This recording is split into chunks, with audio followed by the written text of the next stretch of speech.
that's my name. And yes, I've been here for about 10 years at the Center for Digital Media, and we do a lot of emerging tech development, and actually it pretty much starts where I'm standing. This is our classroom, and I'm involved in a couple of courses here. The primary one is building virtual worlds. So it's the very first project that our cohort would be involved in. And basically the idea is to go through some serious ideation and end up with a digital artifact.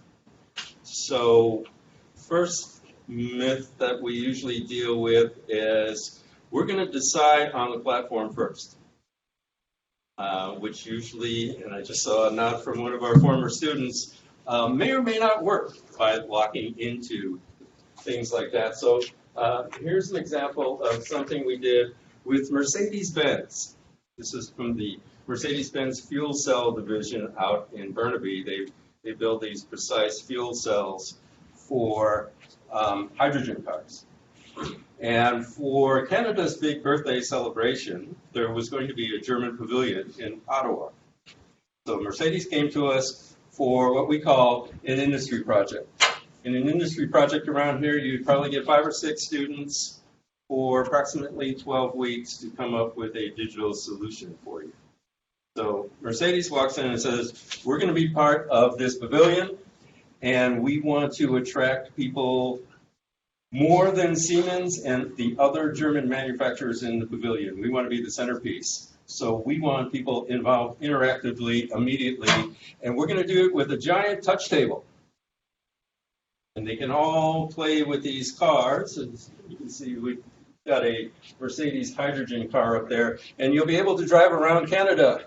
And as you go to these stations where you would charge your hydrogen car, you will get a fun fact about Canada and how Mercedes-Benz is involved in either research or marketing or supporting universities. Great.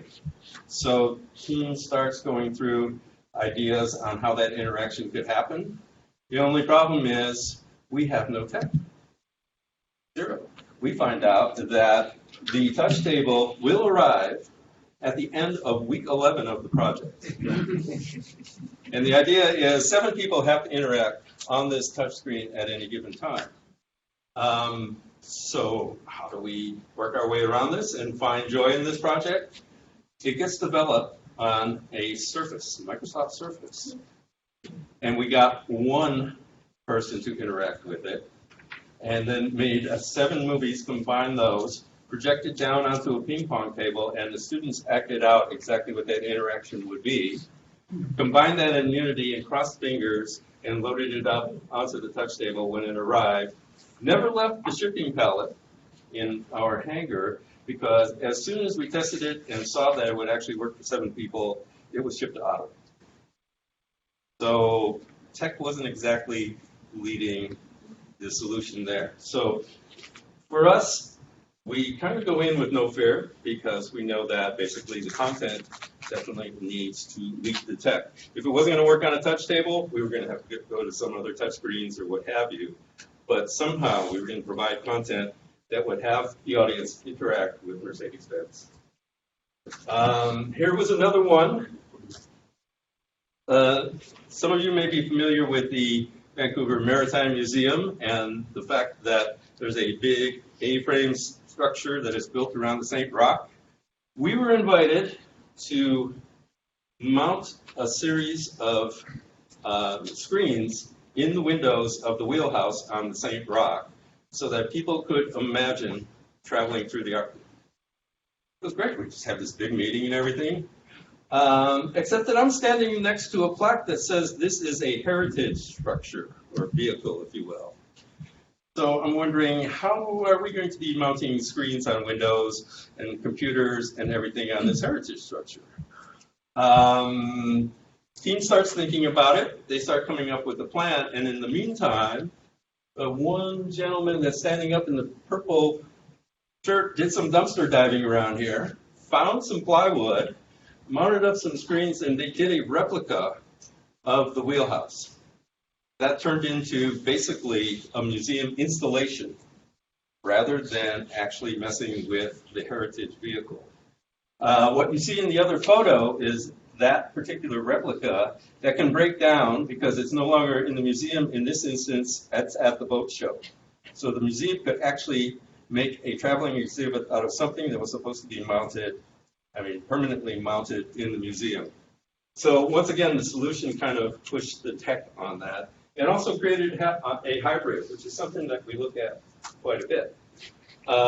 This one, for those of you who were at the Quantum meetup, I did a presentation on this. We pre-visualized how at the 2018 SIGGRAPH in Vancouver here, we could create an experience for the VR theater. This was the second iteration of the theater. The first one was sort of a lounge feeling. And what we wanted to do was to bring you into an environment that would take you away from the conference, from the madness of the conference, allow you to relax, let your eyes relax a little bit, and then put on a headset for a 40-minute show. So the idea of not only projection mapping and creating a whole new environment in there, we also worked with the entire cohort here and emulated what it would be like for 25 attendees to come in, be seated, relax, and go through a 1-hour program. We were doing hourly shows. We had to clear the room in a quick way, clean headsets, reset things. So we were dealing a lot more with the experience and bringing the tech along with us. Because now we had to depend on 25 headsets and PCs running a launcher in Unity with a whole bunch of 360 movies, and it was going to work flawlessly for 5 days. So once again, our project was basically pushing that hybrid. And sometimes it gets really crazy. This is when the Tango phone came out. So this was a time when the client was pushing for a particular piece of tech.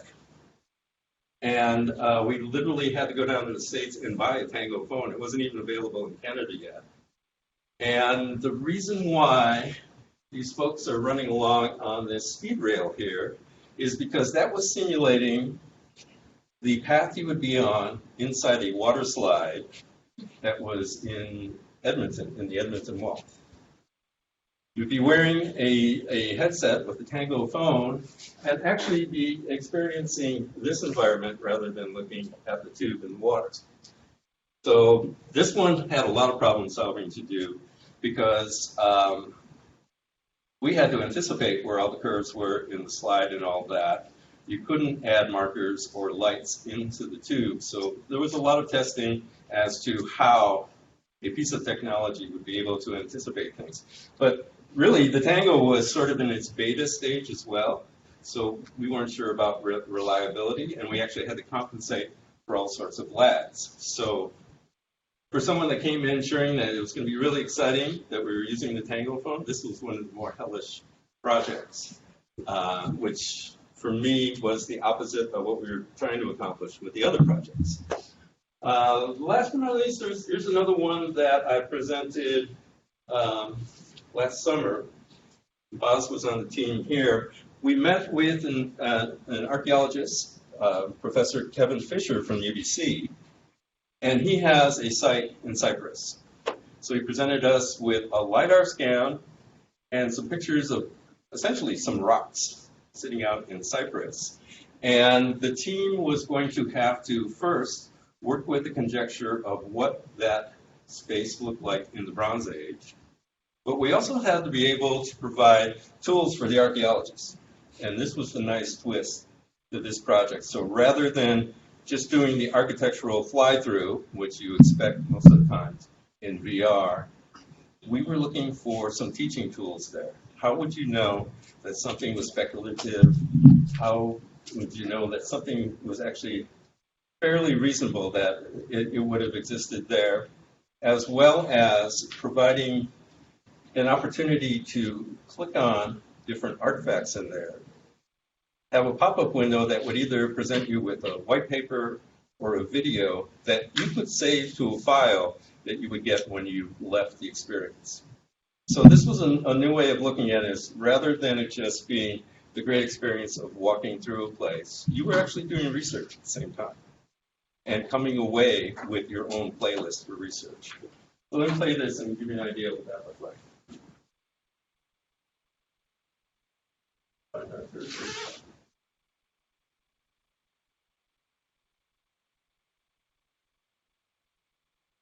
So this is basically the rendered area, and it was determined that this was based on heat maps and all, that this was a gathering place. It would be a market in the morning. It could be a place for celebrations. This is Buzz going through the experience. He's trying to click on objects where he would be able to get a pop-up window. This is fairly early in some of the tests, so a lot of the features that we incorporated aren't necessarily in here. And a big deal in this particular site was they also produced olive oil. Here's an example of some of the maps that you could click on, like there's the heat map, for example, and also you can raise it up so you'd be able to see maps below that, so you could literally layer up different types of information for the space. And that was a dashboard to give you an idea of what the archaeologists considered conjecture and what they could probably prove.